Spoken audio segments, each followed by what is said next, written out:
ચણકાટ આપનું લર્નિંગ પ્રજ્ઞામાં સ્વાગત છે।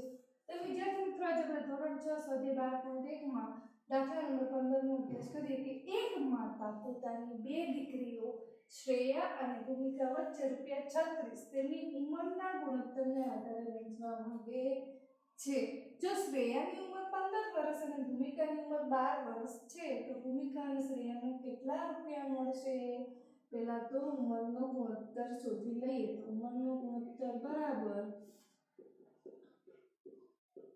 સૌપ્રથમ કોનું નામ છે? શ્રેયા। તો શ્રેયાની ઉંમર કેટલી છે? 15 વર્ષ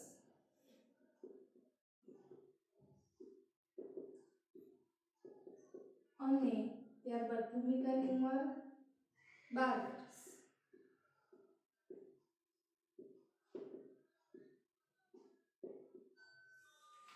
તો 3 પંચા 15 અને 3 ચોક 12, 3 3 ઉડી જાય, વધે કેટલા? 5 ના છેદમાં 4, એટલે ગુણોત્તર આવશે 5/4। હવે આ ગુણોત્તરના આધારે ₹36 ને વહેંચવા માંગે છે। તો આપણે કહી શકીએ કે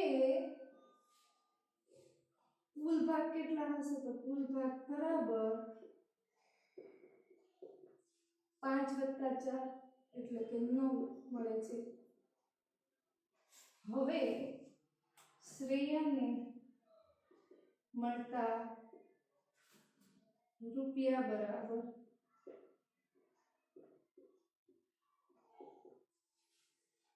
કુલ ભાગ કેટલા છે? 9 અને એમાંથી શ્રેયાને મળતા ભાગ 5 અને કેટલામાંથી? તો કે ₹36 માંથી।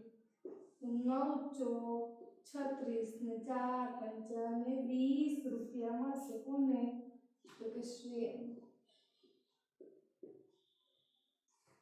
ત્યારબાદ ભૂમિકાને કેટલા રૂપિયા મળશે? તો કે ભૂમિકાને મળતા